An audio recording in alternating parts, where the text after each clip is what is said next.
Leah. Leah. He's not in yet. He's not in yet. He's not in yet.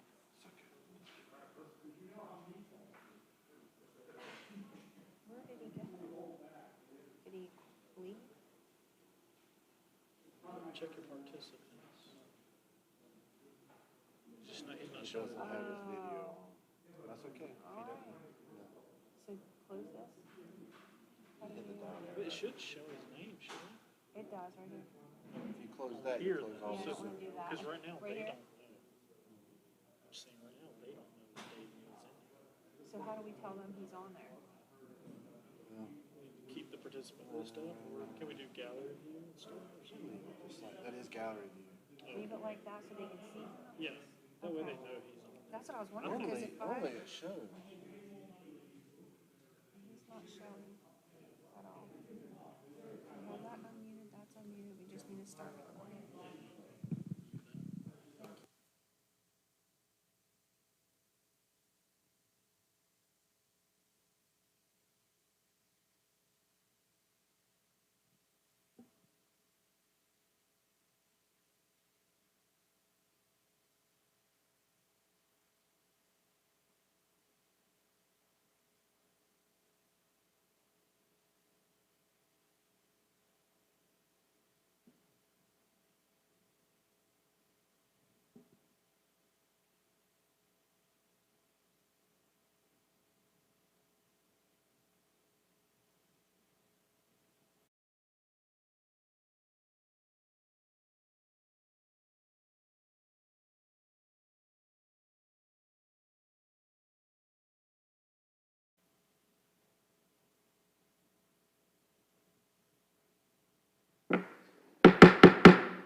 Good afternoon, ladies and gentlemen. I'd like to call to order the special meeting of the Planning and Zoning Board of the Village of Pinehurst, November 12th, 2020, at 4:32.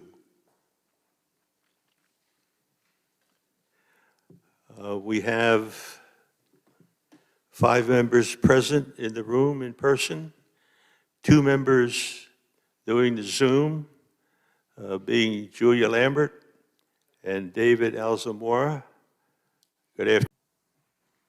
A 38-lot major subdivision,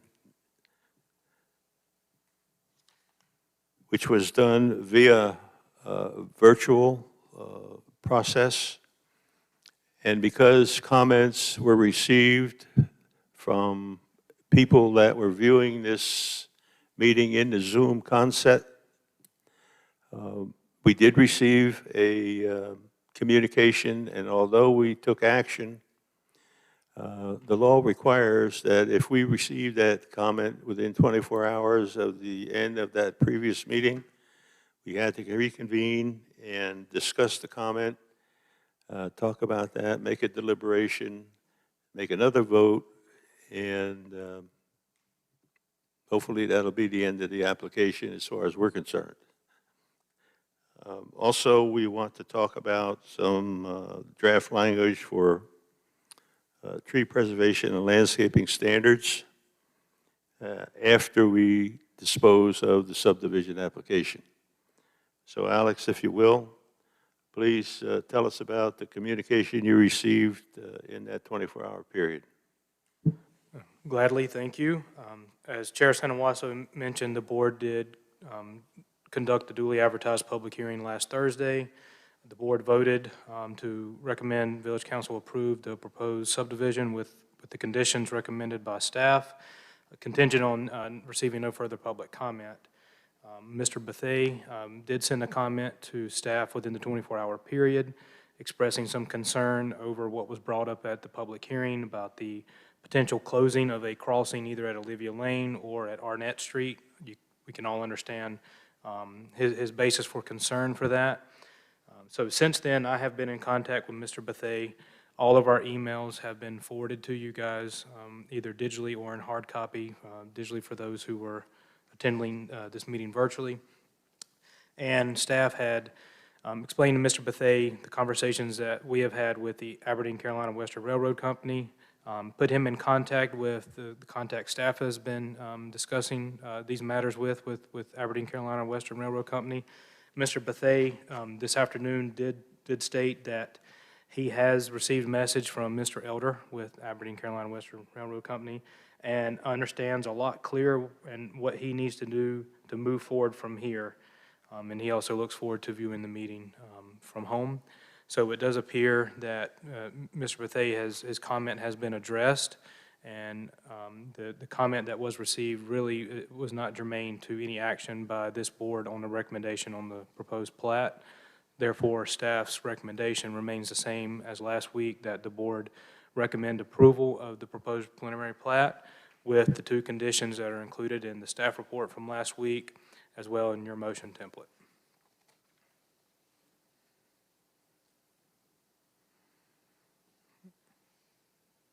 Thank you. I need to ask the applicant a question. And whether it's Marcel or Tim that's going to answer it, maybe both. Last week, Tim, I think it was you that mentioned the fact that when I asked about a lot of these little parcels of no man's land, specifically ones near these 2 lots that exist on Olivia, as to what was going to happen to them, you mentioned that it was possible to allow a driveway access from those 2 lots into the subdivision streets. There was no further discussion about that at that time, but given the fact that Mr. Bethea and on behalf of Mrs. Ingram have questioned it, do you have any further comments that you would like to make in that regard?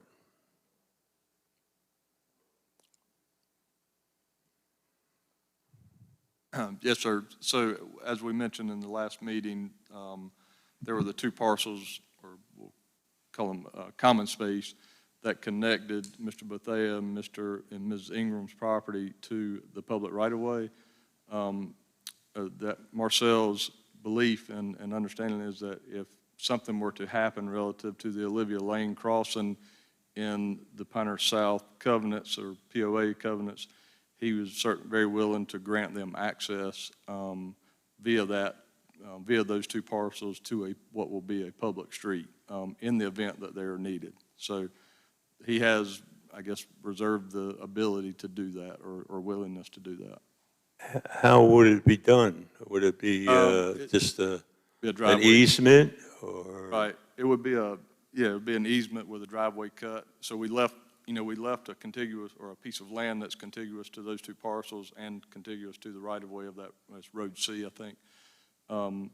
So in the event that Olivia was closed for some reason, then those 2 parcels could have access onto a public street. And that would be a permanent right that would run with those parcels in perpetuity? Provided it became necessary. But also deeded and all that kind of stuff, so Yeah, and I think... fully legal and recorded and all that? Right, that would be the intent, and I know Dave Neal's online, so I don't want to get into real estate law or anything, but the intent in general is that in the covenants from the POA, that property would be somehow either dedicated or reserved for access of those should the Olivia crossing become closed, should it be closed. Would you or your applicant, well, I guess it would be the applicant, agree to a condition to that effect? Yeah. Wait till I get my question answered, and we'll see what happens. I can answer your question, Mr. Chairman. Would you take the mask off so we can hear you more clearly, please? Sure. Mask back on. I guess, and again, I think this might bring Dave Neal into the question a little bit, but even if Olivia Lane crossing gets closed, the Village of Pinehurst still is looking for that access into the backside of CCNC, correct? Correct. So I'm not tracking where there's ever going to be a day where they couldn't enter their property. I'm not, in a roundabout way, I'm trying to answer your question, Leah. In a no matter what, they're always going to have access to their property some way, whether it's coming through our community that we're requesting approval on, and accessing their property as they do now, because at no point in time do I understand that Village of Pinehurst is looking for Olivia Lane to go away, because that's the emergency access for them to use, for the village to use, to get into CCNC. Am I correct in connecting all the dots on that? So while we have this piece of property reserved that could be an easement, I guess no one knows exactly what's going to happen with Olivia Lane, but we are trying to create as many options for the village to be able to address issues that I think no one has the answer for completely yet for Olivia Lane. Does that make a little sense? You know, I mean, can you help? Let me think about it. Let me add one more piece to that. So if, assuming the railroad shut the Olivia Lane crossing down, the village or someone would have to make provisions for those parcels to access or to be able to get out of their homes, right? So you can't lock them in without a way to get out. So that's either the extension of the Arnett right-of-way, which we have provided on the plat, assuming the balance of that can be obtained, or some other access to Arnett, or at that point, Olivia becomes the access into the Pinehurst South Cottages property. And at that point, it's probably not as much an emergency access only, because at that point, the railroad's already closed, has already closed the crossing. So you take the emergency access point off, and then they have an access point regardless, or it's the Arnett extension, one or the other. So, and there's also the opportunity that they could hit these two rights-of-ways with Road C. So I think, I don't want to speak for the railroad because I don't know anything about their operation, but if they close a crossing, they can't just leave these people out on an island with no way to get out. I don't believe that to be legal, and Dave, you can maybe raise your hand or chime in, but so. You're saying it's the railroad's responsibility? Well, I don't believe that the railroad would close the crossing without some way for, people that are at that point landlocked with no access to get out. I think they would want to make sure that that has been addressed prior to closing that crossing. If the cottages is Pinehurst south of there, why can't that be possible to use that? If they close that access, then the likelihood of our access is going to be to come through, our main spine road, hit Olivia Lane into the backside of CCNC. So at that point, what's the need for the emergency access gate? Because you already got one going into CCNC. I think our discussions, Speak up. Go ahead. 3 observations. I'm not a lawyer. I don't know how long these folks have been using Olivia Lane to cross the railroad tracks. I gather a long time. Yeah. But as you well know, they may have the right of adverse possession to do this, and the railroad can't take it away from them. That's my first point. My main point is this is not our problem, and I don't want to make it our problem. I understand his concerns, but if you guys weren't building this thing, they'd have the same concern. And so to back you up to do something that is not our concern, certainly on this side of the table, doesn't seem reasonable to me.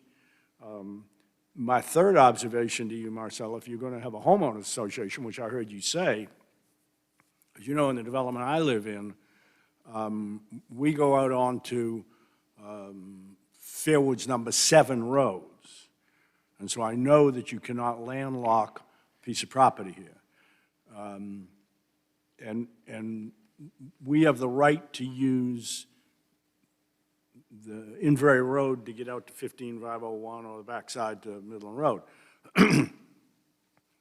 But my concern here is from your standpoint in a homeowner association, your homeowner association, as ours does, might make the point, well, if these folks are using this road, why aren't they paying us some maintenance on the roads?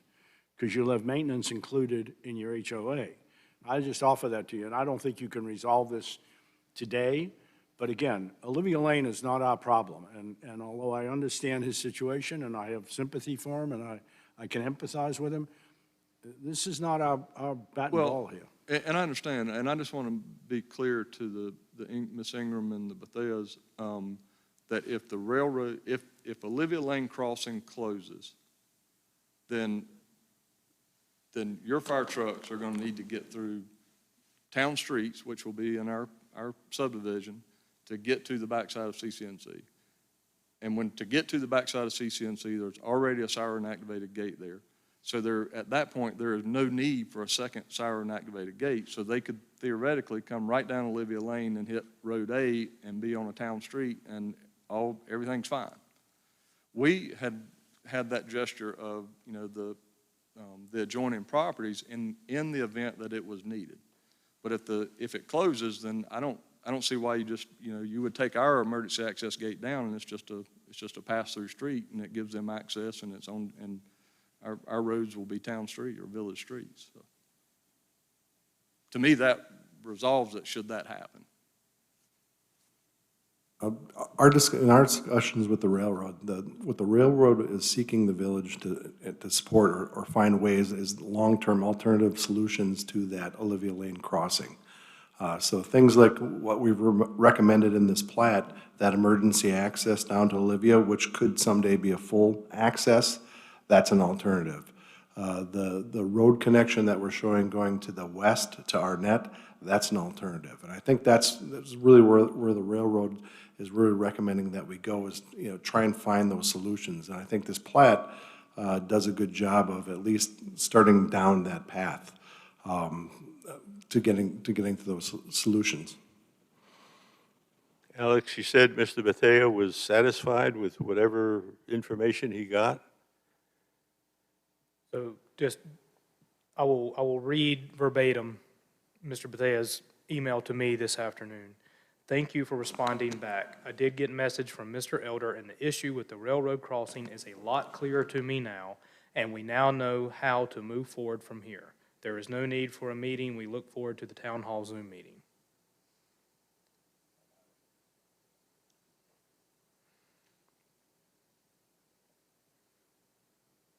Okay. Thank you. Any discussion amongst the board? Well, I want to see if anybody wants to say something. Oh, I'm sorry. There's other people than you here.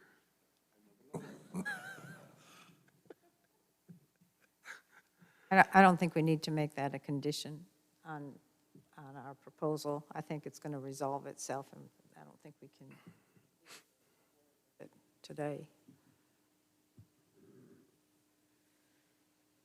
Julia, do you have any comments? No, I'm inclined to agree with Joel that I don't know that we actually have the authority to do anything about whether there is a prescriptive easement or not. That's up to the parties involved. So I don't think this isn't our area, and I'm glad that that Mr. Bethea feels like it's been dealt with appropriately. Okay, David? Yeah, I mean, I'd have to agree. It's not, although it is an issue related to the subdivision in a way, it's not really what's before us. Our decision doesn't really dictate what goes on there. It's an issue between landowners more than anything else, which seems like it's at least working towards getting resolved in some way with the information that Mr. Bethea has been able to obtain. All right, thank you. Joel, you want to make a motion? Motion that Cindy make a motion for approval, because this is Cindy's motion. I did it last time. You can do it this time. Oh, no. You're not in trouble. Okay, I would like to make a motion that we approve this, Recommend approval. I would recommend approval for the proposed Pinehurst South Cottages major subdivision. I guess I should, okay, excuse me, let me start over.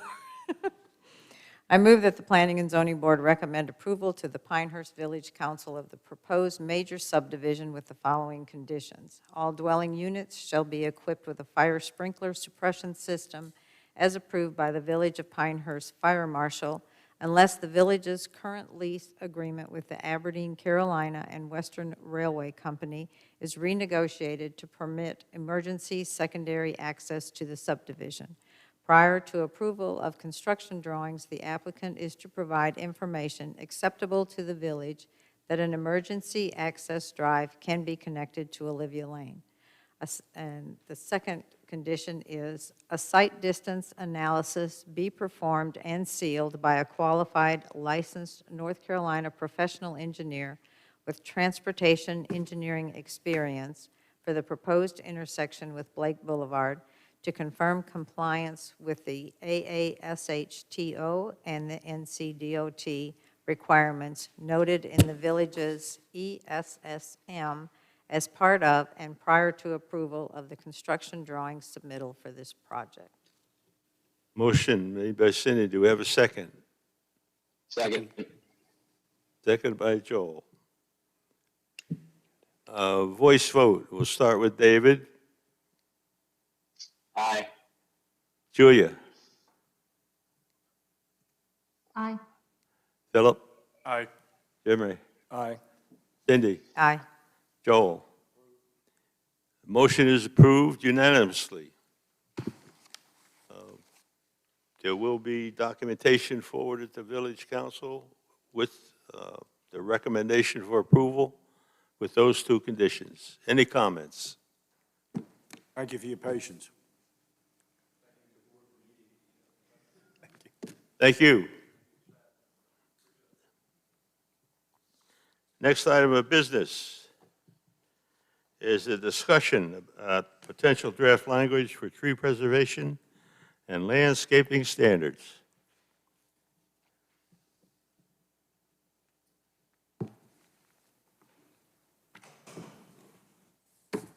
Hey, Chair, if you give me just 1 minute, I want to set up another table and introduce another member to the discussion for us. Just 1 second, please.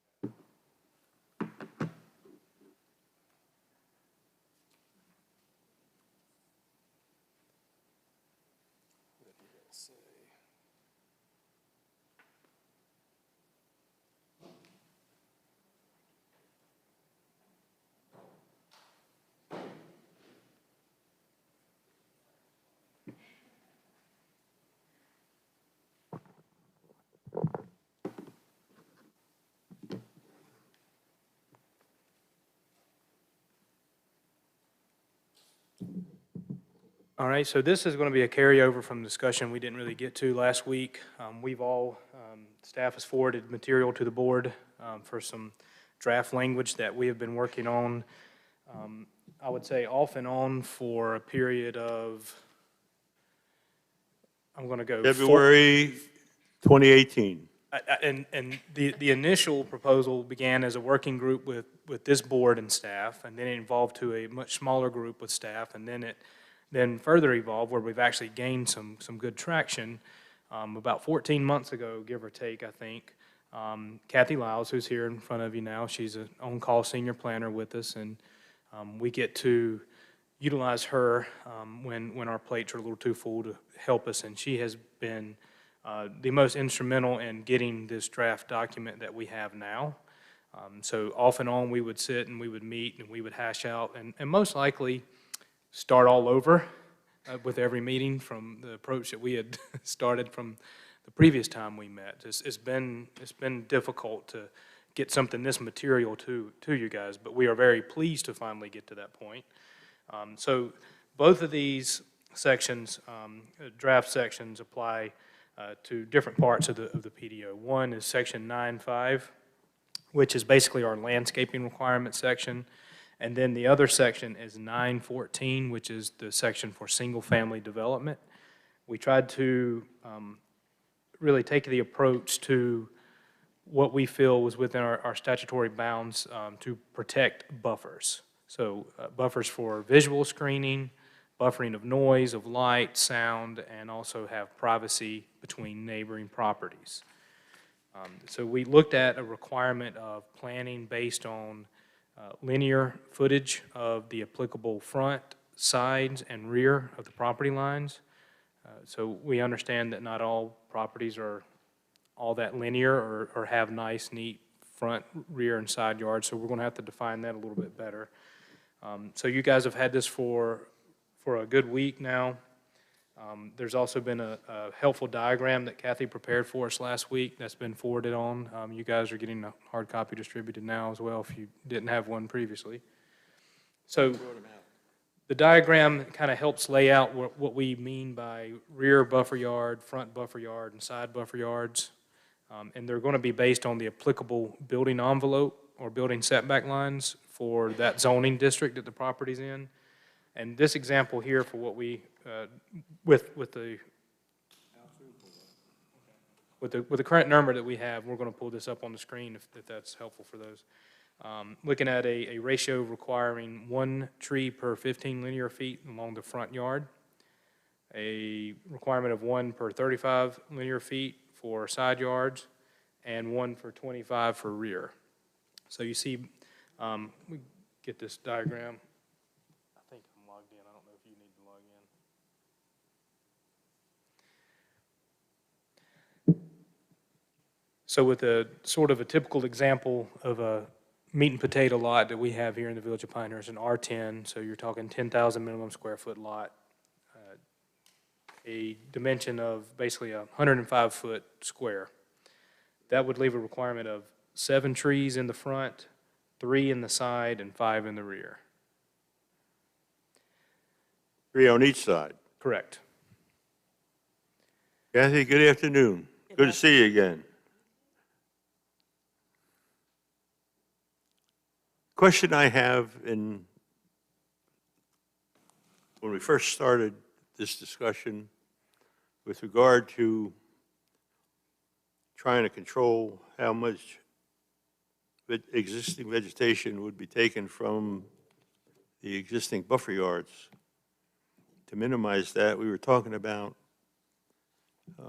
having the temporary construction access location also become the permanent driveway location, so that we don't have unnecessary 2 cuts through the front yard to remove existing vegetation. I don't see that comment in any of the material that you have prepared so far, but would that be something that could be included? I think in a sense it can be included. I think it is a decision factor for you when you look at, I mean, literally the number of driveway cuts you want to have per lot anyway. So you have some people that will come in that will want that circular double cut driveway. You'll have some that will want a singular driveway.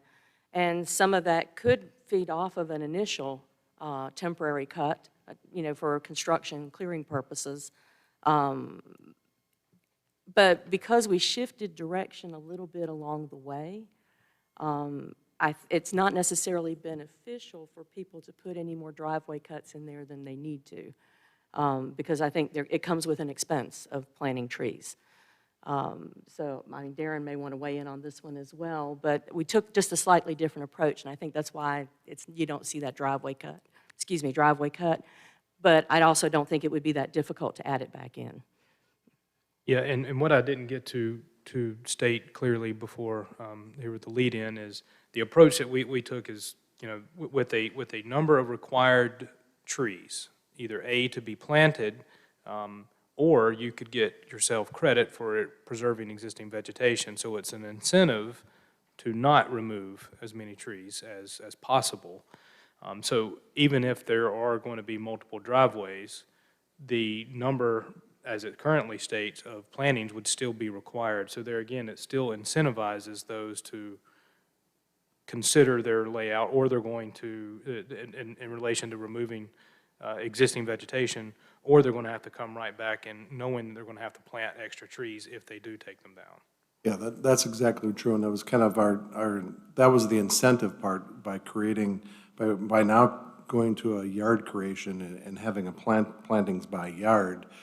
We think that now there becomes more of a disincentive to start to put other encroachments into those yard areas. So exactly what Alex and Kathy said is why we didn't feel the need to put it in there. Now, is there a way to do that?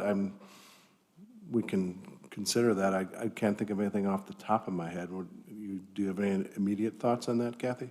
I think we go back into 9.5.2 and probably do it there on the section where we talk about lots that are to be cleared where we don't have a subsequent use proposed.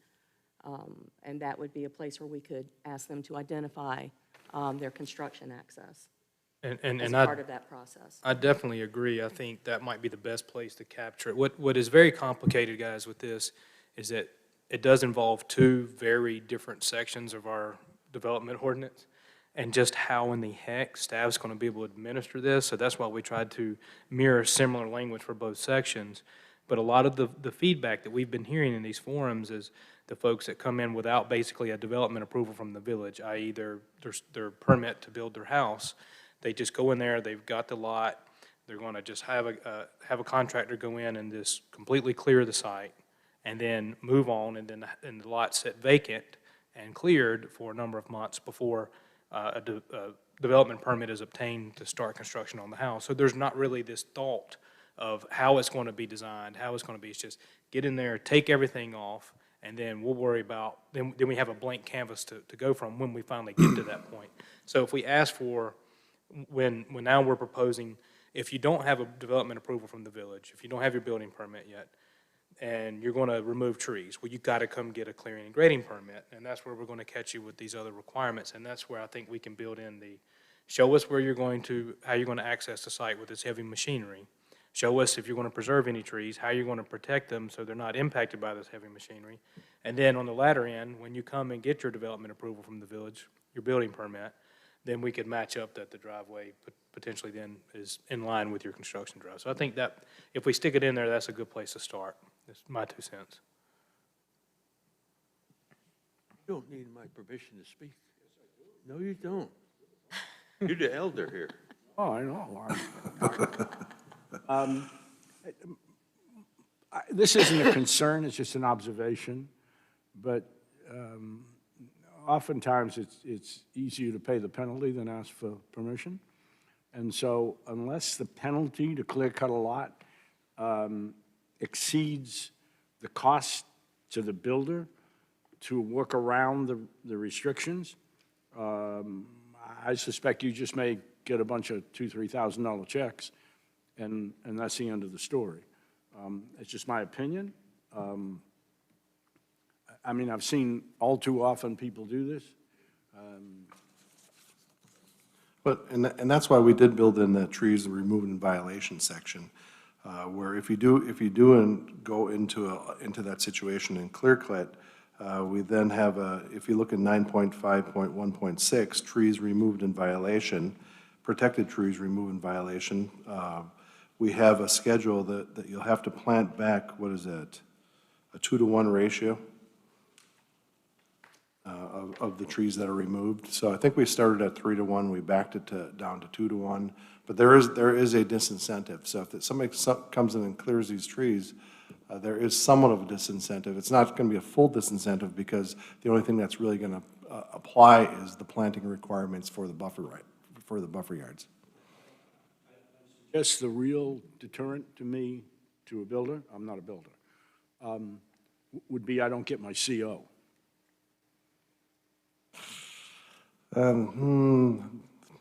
Violate it, and Well, statute won't allow us to do that. yeah, well, if again, we're playing with two different sections, so this is why, so. We're getting a building code now, too. Yeah. and I make the penalty high enough so Understand. that I'm going to think about it, and maybe my CO is pushed off a year like the other, like, 3 to 5 years like you have, or whatever. But I think if I do this in violation, there needs to be a penalty that is greater than the advantage to me. One of the, Let's look into that. one of the disincentives to a builder is certainly time, right? So in your section C above, I'm guessing if we talk about clear cutting land for profit, you have a 3 years following the harvest and up to 5 years before they're able to willfully ruin it. Could something like that scenario be brought down to the trees removed in violation for individual lots? Is there an opportunity for that to where if a lot is cleared without permitting, that a permit could not be issued for 1 year, 2 year, 3 years? Is that a possibility? Yeah, please. Yeah. I came in here and I told you I'm not going to do any of this, and, I'm going to behave, and you give me my building permit, and I go out there and clear the land. I mean, we've had this happen to us with a rather large development on Midland Road a few years ago. He sat right here, and he's a good friend of mine. And no, I'm not going to clear cut it, and the next thing we knew, I'm watching a fire burn from all the trees that he cut. I've had a very good friend of mine on Route 1 getting onto, I guess it's Monterey, so on to 501, tore down every tree in front of his business. The only problem was the land was owned by the state. And the state came in and said the fine's $100,000. He wrote them a check. He could care less. So the only penalty to me as a contractor is going to be you push off, you stop me from doing this. Because what you did when you got your CO was, I think, not a CO, but a permit, was a binding contract on me. I mean, let me try and put this stuff in and don't get the right plumbing in there. You're going to stop me from getting my CO. So if what I did was make an agreement to you to do A, B, and C with the trees, and I went in there then and cut them down, and I'm not just talking one lot, I'm talking I bought 10 lots, I cut them all down because it's easy for me to get my D8 in there without this, then the penalty is you just don't get your CO. I mean, to me, it's no different than a plumbing violation or a HVAC violation. And it wouldn't be, some of this wouldn't be if it's, as it's currently drafted, because the landscaping requirements, you've got to prove how you're going to come into compliance at time of submittal, and to close out the permit, i.e. get your CO or certificate of compliance, you have to prove that you're compliant with that. So you would have to do that, or we would not issue a CO. When I built my house recently, Jamie came over to make sure that my wall was at the right height, because if it wasn't, I wanted to get it to move in. So, I mean, I think it's the same thing. So I'm going to shut up. Go ahead. Well, there's a slight issue with that, in that we can potentially not issue you a full CO, but we would be required to issue a temporary CO based on the state statute. That was a recent change, that if it's compliant with the building code, the 1 and 2 building code, we have to issue a certificate of compliance. That can be a temporary, but we have to issue a CO. And typically, though, I don't think that's very favorable with lenders if there's banks or financial institutions tied up. So I think we need to take a little bit closer look at what you're saying and see if there's any other, how we can strengthen that. And I could think of one other thing we could look at as well. I mean, at any point in time after a clearing happens, since everything's now driven by your clearing and grading permit, anything that happens does become a violation, right? So it is an enforcement issue. And so once you trigger the enforcement issue, is the $500 per day per one tree or per every tree removed that should not have been removed? Any violations have occurred. Good point. Yeah. Right. So, I mean, we could look at how we calculate that violation, and that might be one way to ramp up the enforcement. I'd suggest to you that when my dozer gets through, you're not going to be able to figure out how many trees I took down. If they skip the tree survey, then that would be a problem. But Right, if they come in before the tree survey, it would be an issue. But to my, I guess my question as well, would there be an opportunity, go ahead. No. Would there be opportunity to add some time before some permitting as the violation happened pre-permitting. You're getting back to the section C language where we talk about. Section C language, could you bring, The you 3 know, and let's just 5 years. say if a clear cutting of a lot happened, pre-permitted, without a permit from the village, could the violation then cause the permitting to be delayed for 1 year after that? Because I think that's the biggest deterrent, if we don't want this to happen as a village, to hold back the construction on a lot because someone overstepped, because they may not have respected the language, or may not have even respected the cost, kind of to Joel's point. Don't I recall the language being that if it was not an exempt timber harvest, then the jurisdiction could withhold approval? We have to prove it was willingly and without permit. Willful removal. Yes. But it We has need to to be look under at the statute forest, again. doesn't have to be, it has to be under forestry use, doesn't it? That's what I'm saying. If they didn't, if a lot or a property owner didn't have that and didn't have that forestry management plan, or if they weren't one of these exemptions and they violated willfully this ordinance, then we could withhold their permit approval, right? I think that statute, I think this language is taken directly from that statute, and I think that ties back to the exemption, to the NCG, or to the, whatever ties it back to the forestry activity, doesn't it? I think it only applies in that instance, but we can certainly research that a little bit more. And of course, my point is only towards an individual lot. So it's just a thought, a question, something to just toss out on the table a little bit. And I think it's a good thought, but I think that language ties strictly to if it's actual forest land. If it's not forest land, if it's somebody's lot and it's not in the forest program and they illegally take out trees, Yeah. I think then we're back to our trees removed in violation and our local jurisdiction when it comes to finding somebody for a zoning violation, I think. Because then what you're getting at is potentially a clear cutting ordinance, and without having a local bill, we can't have a clear cutting ordinance. So I think that's. No, that was going to be my question. How are you going to control people from clear cutting when there's no development? You can't. And you can't encourage them to come in for a permit. Well, one thing that is helpful now is the definition of development. Definition of development includes clearing and grading by Huh? statute. The definition of development includes clearing and grading by statute. So we can at least trigger a permit requirement, whereas I think under our current language, we wouldn't trigger that requirement. So But So they can can be cited. they could be cited. And that's where, that when we change, if we change the definition to add clearing, that's then where the clearing and grading permit comes into play. That's when we then look for the planted buffers to be retained in that area. Where we then build in the standards. Yes. See in what's order to get happening approval. on Floyd Way? They're clearing in the right-of-way. And they've got permission to do that? In line with the, I'm biting my tongue. with the clearing and grading plan that was submitted with the application, because we do not have We don't, these in place. that's correct. Is Now- a tree survey required, or does that end up being a condition of specific projects?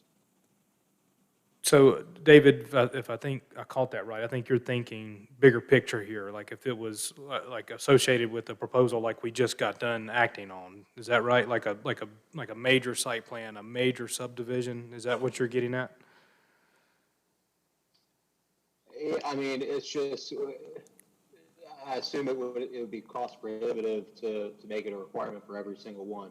Does it only come into play for bigger projects? Because depending on what part of the process it comes in, that way, I mean, Joel's talking about once something's on site, it's going to be hard to count after the fact, but if that were perhaps made a requirement up front, it may help at least, I don't know, in determining willfulness and what's actually taken out. Well, the tree survey should trigger. Where we would run, and the tree survey would trigger for all development activities. Where we could potentially run into trouble is if they did it before they submitted a tree survey. And that because in that case, all we would have to go by, we could look at some aerial mapping and look at canopy cover, but it would be very difficult to count trees at that point. We go look at the stumps and measure the I stumps, guess what I'm that's about asking, it. at what point do they start clearing? When they have something planned, when they own the lot? Can they just clear whenever they want to, or is there, when a project is approved, do they typically wait until something gets approved before they start that work? Okay, could we require a tree survey up front, first of all? Yes, yes. Or would that help anything? I don't know. The tree survey is going to be, well, if the ordinance moves through as proposed, we would require a tree survey at any point. So what's our triggering language on the clearing? Is it any tree? I guess that's a.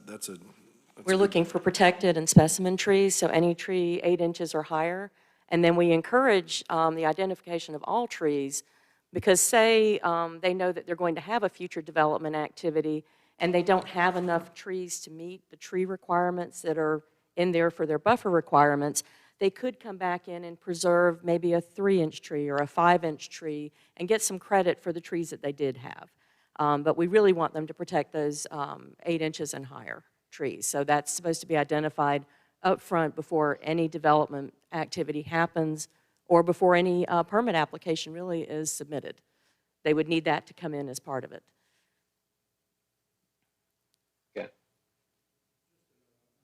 Everybody in this room knows this, but you own a 10-acre tract of land, and you clear cut it, you hire a company to clear cut it.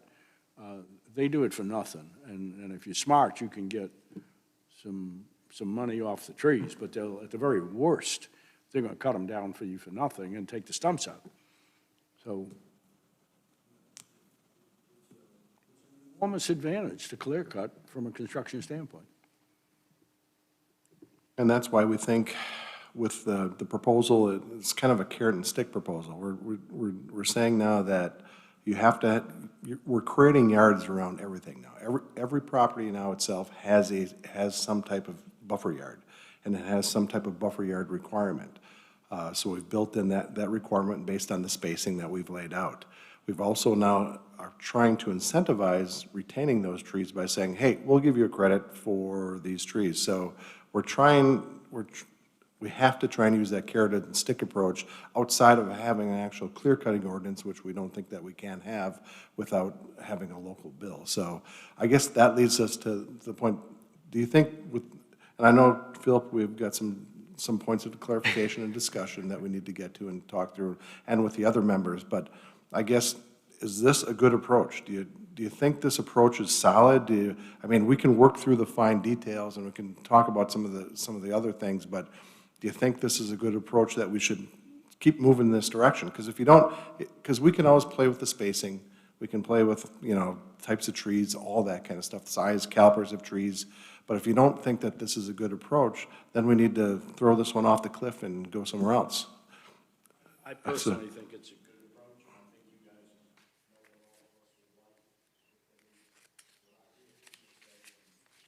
you guys Can you lean up just a little bit, Joe? Thank you. Well, I think it's the right approach. I think you've heard some of our concerns, and I think you will address them as you usually do. Okay. We have to do something to preserve the trees. We've started this, and I think it's the way to go. And you got a long way to go yet. We're getting to finish close. it up. We're close. Leo, I think we're close. I think we're onto something. If you all think we're onto something, I think we're close to something that we can draft up. I think that if we can create maybe a small working group, we can get something done within the next couple of months. I really think that, even with the holidays. Cindy? I think, I like the approach that you have. It's good incentives and, it keeps the trees, which is the character of Pinehurst. And if we don't get something on the books, they're just going to keep clear cutting. So even if we can get something on, and if it isn't right, we can always change it later, right? I mean, it's kind of a working document, so I think you're doing the right thing. It will have to be a living document. We have tried to come up with every possible scenario because we have to build, everything is not going to be, unfortunately, as pretty and clear and cut and nice as They're not all Kathy's square done. lots, are No. So we've got to be able to build, and this is what we, as staff, I think too, we would like to hear. If you can think through a scenario that this is too much of an imposition somehow, help us so we can maybe craft some sort of alternative that we can, as objectively as possible, handle administratively. Also, I mean, and I'll get to Jeremy, and I guess we're going to close. Yeah, I guess. But especially, this general approach, like these yards, these areas, the numbers, too much, too little, the size of trees, all that stuff we want to hear.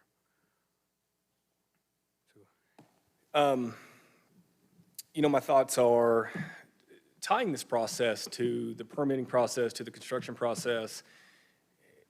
It's an amazing thought, because it may be the best way that I've heard to get some positive movement in this direction for our community and the people who really want this to happen.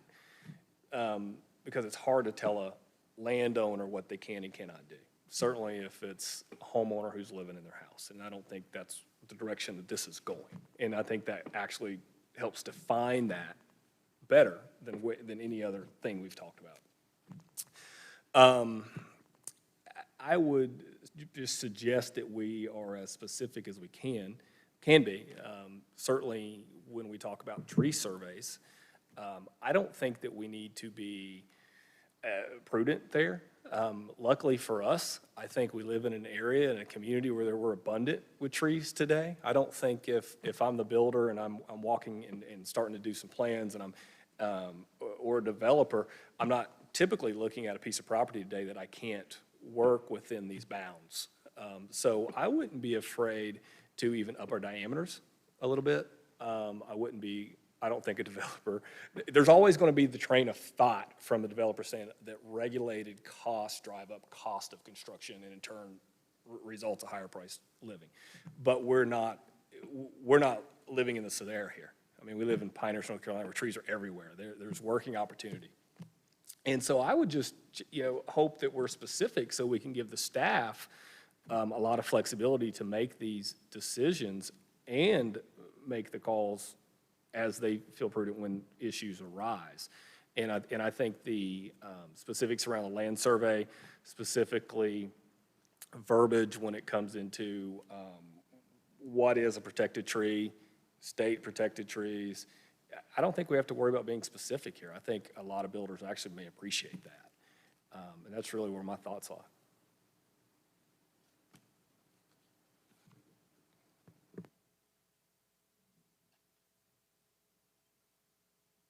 Okay. Well, I think the general Might wanna consensus is fo- you're headed Phil- in the right direction. Gotta hear from Philip. Jeremy, we might want to follow up. I might want to follow up with you on some of those specifics, just to get it, because I know when you're talking about some of those specific standards about protected trees, I might want to just talk to you just a little bit offline here. Of course. And I wouldn't be afraid really to entertain our building community. I know a lot of times they feel left out in this. They feel sometimes that they're on the other side of the table and they're not willing to help. But I wouldn't be afraid to, entertain their thoughts, especially our local ones. I think they might help. And I have had some correspondence with some folks in the area that we do business with, while we've been obviously talking about projects that we have in the mix, but to kind of pick their brain, especially about the longevity of any planning requirements we have, just to see how viable is this, one. Could this even happen? We don't want to make something that, 10, 20 years down the line, it was just a waste of time, or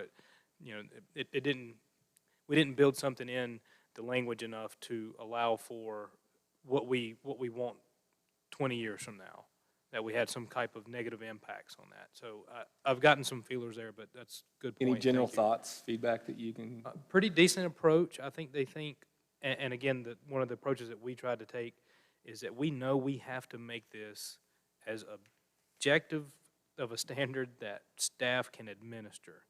It's only going to be as good as that is. Otherwise, we're going to be running people off from their jobs, or it's going to either paint us into a corner such that we're either sending them back when we get these applications in, or we're just having to just rubber stamp them, rubber stamp, rubber stamp, rubber stamp. They did applaud that sort of approach, and I've definitely asked about a comment that Phillips made that we've been thinking about, because I've been hearing from the development community for a while about the size of stock to be planted and the availability of it. At what point could maybe a 2-inch or 2.5-inch caliper tree reach the same height or same spread as a 3-inch caliper tree? Within 5 years, would they have been caught up to one another? So that's some very good, very specific feedback that I think we need before we hammer something out. 3 inch has just kind of always been a standard for quite a while, but it's been what has been verbalized to me is that it's been very difficult, and it happened with some of our village projects. We can't get our hands on 3-inch caliper, especially longleaf pines. We know why you want, you want something visually at time of planting. You want to be able to look at something and say, there's trees here. But, again, what's 5, what's 10, what's 15 years down the line? So if a 2-inch caliper at a certain height may give you what you need initially at planting, but then in 5 years later, you can't tell how firm do we need to be on that as well. I'd also say that some of our lots here are pretty deceiving as well. And so once the tree survey comes back, it may be that a lot of what we see in our sight line is, small oak trees, a lot of ground cover, and maybe our specific trees that we're looking for, there's not as many on the lot as maybe it may seem to be. It's a little tricky sometimes when you're looking at a lot.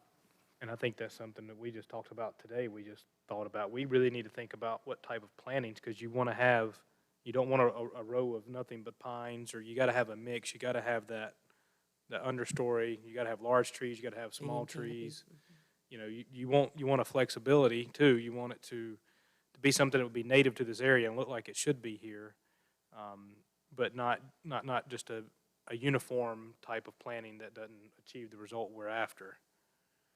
I'd also had, one of the concerns that we've heard thus far when we were going over it, sharing it with some of the staff and staff around here, is the front yard spacing requirements. And do we have too many required, too many required trees in the front when you also have driveways and things like that? So we're revisiting that and trying to figure out if there are some options that we can go, because we thought maybe do we allow you to plant in the right of way? Does that give you an additional option? Do we allow you to group more in that area? Do we give you credit for existing trees that are in that area? So when we say credit, if you've got a 20-inch caliper tree sitting in that front yard, do we give you a credit of 3-to-1 for that large tree? So I think we're looking at those options right now to try and do what we can to save the larger, more special trees that are out there.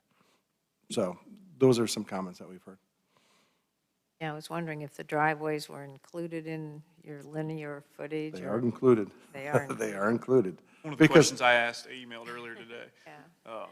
Because and I'll show you, I can show you a plan that where somebody, this was number 7, and they put up this nice house, and they put this beautiful, I won't say beautiful driveway, it was a circular driveway where there used to be 10, 15, 16-inch, 20-inch trees in that area. There's no trees up there now. So it's just visually, from the site plan that I have, that's what and if you say that we don't count that in the calculation, then there's no teeth in that particular part of the ordinance. So I think we've got to figure it out, whether we group it, whether there's a way to deal with it. We just haven't figured it out.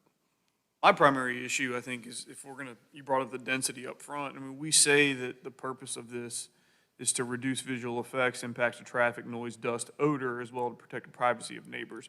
Yet our highest density is in the front of the house. And the side of the house, it just seems counterintuitive. Why would you block the front of the house? Majority of your noise is probably coming from the sides and the back. So there may be something I don't know, but that's my Canopy. It's the character in the tree canopy. Good street. We talk about our beautiful tree-lined streets, so that I think that plays a little bit into it. And this applies to residential and business?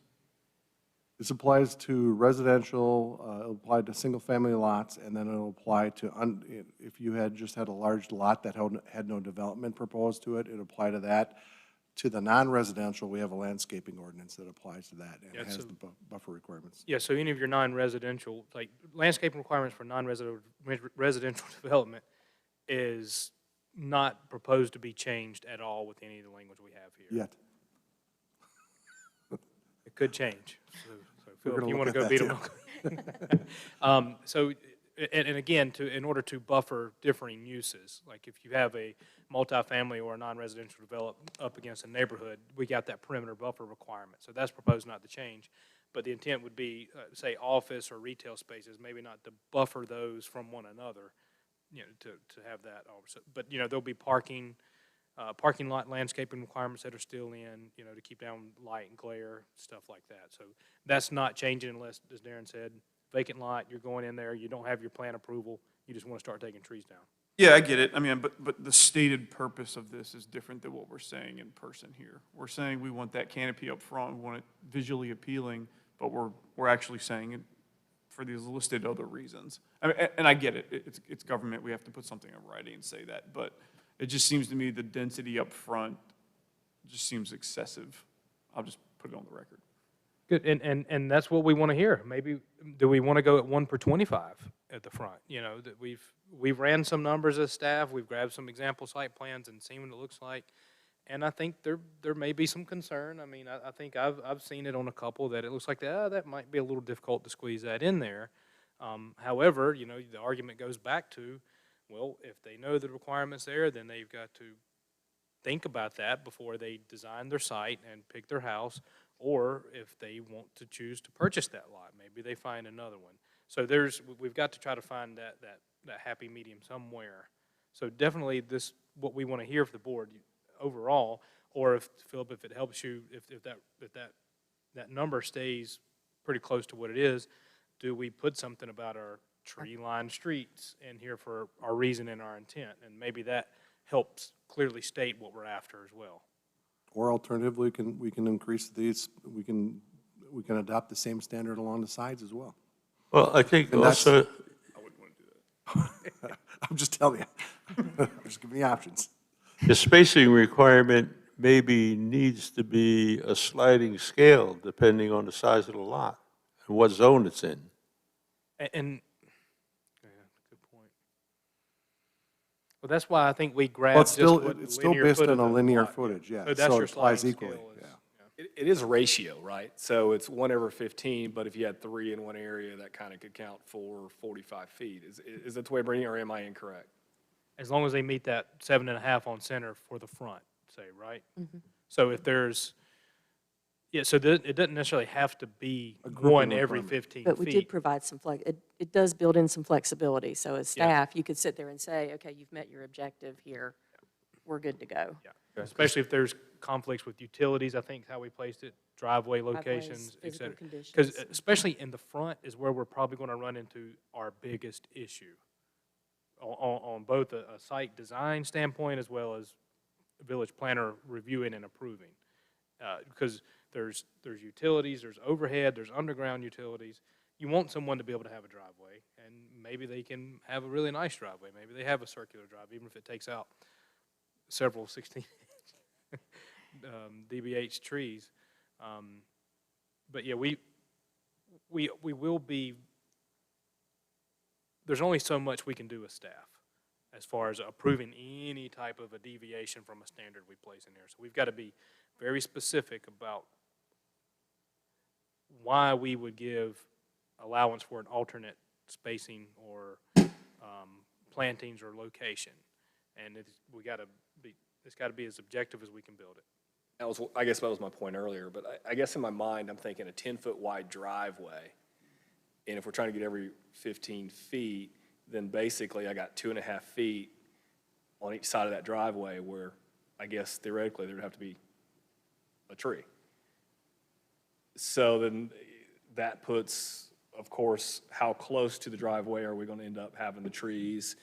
And then secondly, I'm thinking the construction entrance being the same, then those trees that have a greater risk of being damaged through the process. And so that's why I was asking earlier if they're able to be at least down a little bit. Yeah, I mean, if your driveway material is concrete in 10 years, it's probably gonna crack because you have roots coming up out of it. Coming up. I mean, Exactly. shifting sand, I mean, there's a bunch of different variables and everybody's lot's gonna be different and that comes down to choice, but. Have you looked at the other municipalities in our peer group, if they have something like this, how it's worked out, how it works? Get any information from other towns or? We've looked at a lot. We've looked at a lot, and it In-state, seems like a out-of-state. lot of the ones that have anything close to what we're trying to do have other support that kind of give them a lot more flexibility in how they approach it. I think we are, am I fair to say we're fairly alone in this? You don't see a lot of approaches quite like this. From a residential buffer yard standpoint? I think, for example, some of the ordinances we looked at, I mean, you wouldn't even trigger talking about trees until you were over, what was it, 2 acres on some? I think I remember 5 acres and 2 acre, if you've got a local bill, most of them exempt under 2 acres. And then, and then to tackle it on the clearing and grading side too, we didn't see a lot there for that. So this is a different approach, I think. It's a different approach, but, and it's the approach that we think is compliant with, with the enabling statutory language that allows us to have buffer yard requirements. That's why, if you look at the intent and purpose scope, it ties heavily back to those, what do we say? that language that Philip read Oh, was Philip read it? exactly brought out of the grant of power from enabling legislation. I mean, we can look at what Jeremy just brought up with the driveways. Maybe we need to take another look at that, and maybe there's an approach that we allow grouping based on, let us figure it out. I mean, I think it's a valid discussion, and maybe that number, maybe it's too low. I mean, let us take a look at a couple site plans. I know Alex had done some analysis on a couple plans, just on an overall numbers. On an overall numbers basis, we know that we're going from 4 to 8 to probably up to 12 to 16 trees. So we know that we're increasing the amount of trees that are going to be required as part of this proposal. On the other hand, it also builds in the credit thing. So we do provide a credit for saving some of those existing trees. So we're trying to strike that balance. Whether we've found the right balance yet, I don't know, and we'll continue to work with it. We still haven't heard from David and Julia, too, if they have any comments. Philip finished? Is Philip, Philip was... I won't be finished, it's okay. I have your comments. We're working on them. And we're picking on them, but we're really not. We need as much honest, good, negative, indifferent, whatever feedback we can get. Well, I like his comments about the roots and the damage they can do if you've got big trees, and also you're requiring half the trees to be longleaf pines, and in storms, they break off, and ice storms and things like that. And some people just do not want them in their yard, or they've, repaired enough holes in their roof that they don't want any more. And maybe, and that's a very good point, that's just something we threw in there last minute, maybe we look at maybe at least half need to be evergreen. That way, that keeps someone from having all deciduous trees on their property, so come fall and winter, there is no canopy, there is nothing there. Maybe we need that. So think about that and give us some feedback on that as well. That's my idea? Oh, okay. Well, The rest of us all yours. you know which way you're going to go, Like right? that one. It's that one. You got enough to keep you busy for the next few days or weeks or months? Well, I don't want another 14 months on it, but I'll close with something, but we had Julia and David, if they have any comments, we'd like to hear from them. we'll go with Julia first. Julia? Well, I like the kind of carrot and stick approach that you're looking at. I think this becomes most important when we're talking about large developments, because that's, I think, the kind of clear cutting that really gets our community very concerned. So that it's important to keep an eye on this. I think that the comments that this needs to be a plan that is sort of manageable and knowable by the developers is really important, so they know what they're getting into. But at the same time, Joel's comments that a large developer may choose just to buy their way out of the situation. If we really mean to disincentivize clear cutting, we have to think about that possibility and have the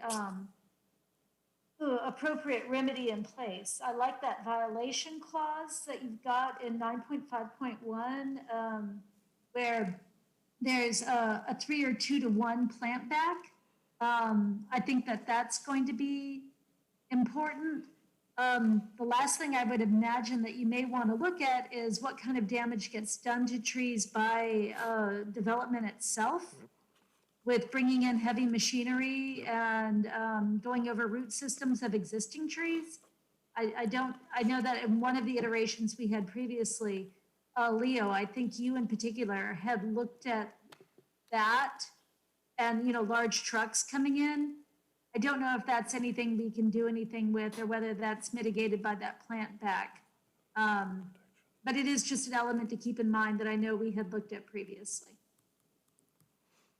Kathy, did we get a little, we talked, we defined what tree removal is, and we say tree removal shall include but not be limited to trees removed by clearing damage inflicted to the root system by machinery, girdling, storage of materials, or soil compaction. So we're trying to get at that in there, and maybe we just need to strengthen up, maybe we need to protect, do we have a protection of trees during construction or anything like that? Have we thought about that? At one point, so maybe we just roll that back in. Yeah. That's helpful. Okay, thank you.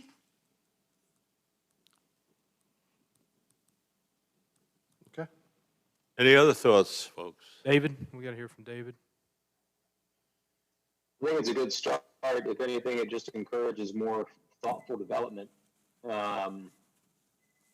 I don't know enough about the process specifically, but back to the earlier comments, I think it would be helpful to have some local builders kind of comment and see how it would affect, what would be applicable to kind of their process as well. But yeah, it's important to have something in place to kind of start somewhere as far as preservation goes. Okay, thanks. Anybody else? I have one.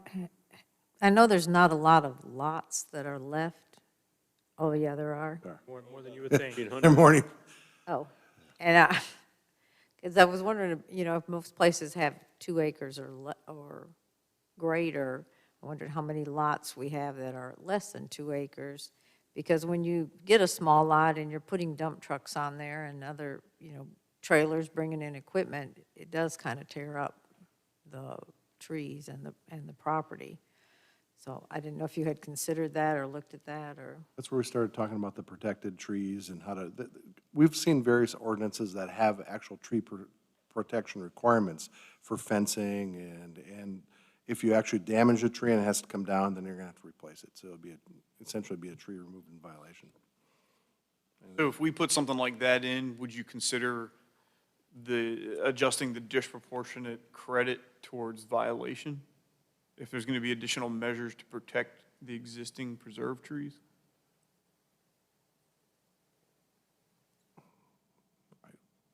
I'm just going back to the 2 to 1, 1 to 1. So Like more flexibility in terms of a sliding scale on how we apply our violation standards. correct. So if someone's going to preserve a tree, we're saying we're going to give you a 1 to 1 credit, but if you remove that same tree, it's a 2 to 1 violation. So if we're going to put additional measures in to protect the tree, if we do like a fencing around them, and I've seen some of this on development, so would we consider giving them additional credit, maybe 2 to 1 credit, or whatever the case might be, versus the reduced credit?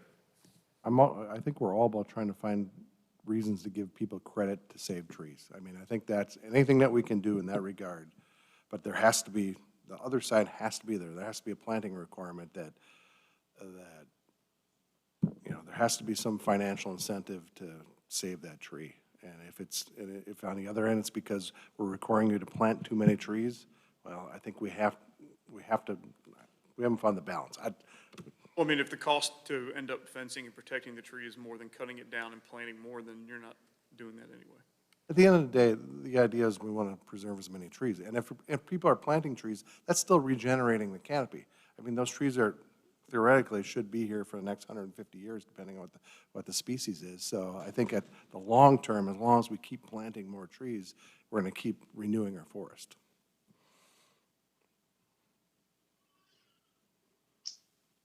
If we don't have any more comments, I just want to close with something. Please. That's fine. All right. I'm quoting from one of our plans. The preservation of significant existing trees and vegetation is important to the character of Pinehurst. Pinehurst has been considering a tree protection ordinance in conjunction with area legislators. Such an ordinance will be pursued and adopted at the earliest opportunity. That's 2003 comp plan. So we've been around a long time. So don't feel bad, Leo. We've been working on it for a while. Okay. I think we got enough. You got things ahead of you. You know what you're going to do. And please send us your comments, Philip. Keep sending them. It helps. Keep nibbling away. It really does help us refine this thing, because the better we refine it, when we actually go out with the draft to the public, I think we'll have the best product that we can. We're not going to make everybody happy. We know that, but if we get it right, we get it right. Thank you. Any members have any comments for the good of the organization? Hearing none. Only that this is your last meeting, your last official meeting, You know, right? last time we said that, look where we are. I know, but he's running out of time. He's only got days left. We got 5 days left, right? So, thank you, Leo, for all your hard work and all your Thank you, input. folks, for hanging in there. It's been, Don't as desert I us. said, it's an honor to work with all of you. And I've never seen a dedication of, I'll say, public employees like this village is blessed with. I came from New Jersey, where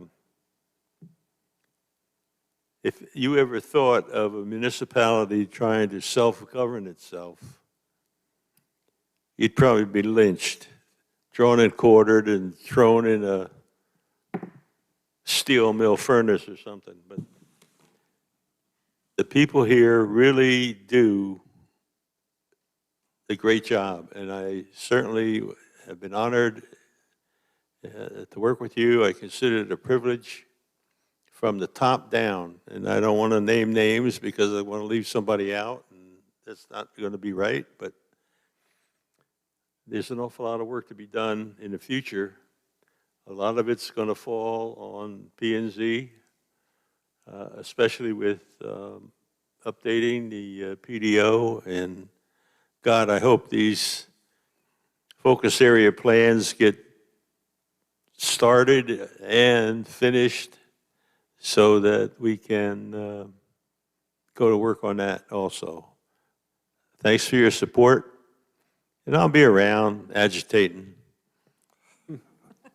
We invite you back. Thank you, Leo. Thank you, Leo. Even if I'm not invited, I'll show up sometime. And I guess it's worth noting, too, at Tuesday's council meeting, Cindy is now appointed as chair of the Planning and Zoning Commission effective end of this month, or at Leo's expiration of his term on the 17th. And we'll also be receiving a new member.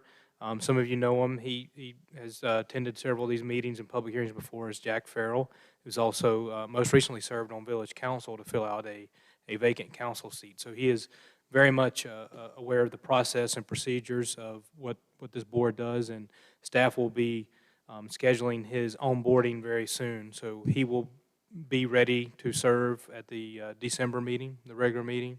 So we'll definitely give him a introduction and welcome at that meeting. But just so you guys know, Cindy will be the new chair heading forward, and we have a new member, Jack Farrell. And Jack was closely involved with the development of the comp plan, so. We need a second vice chair, and another permanent member for P and Z, or Board of Education, the Board of Education, the Board of Adjustment. Well, we, Because, Joel's term is up at the end of January.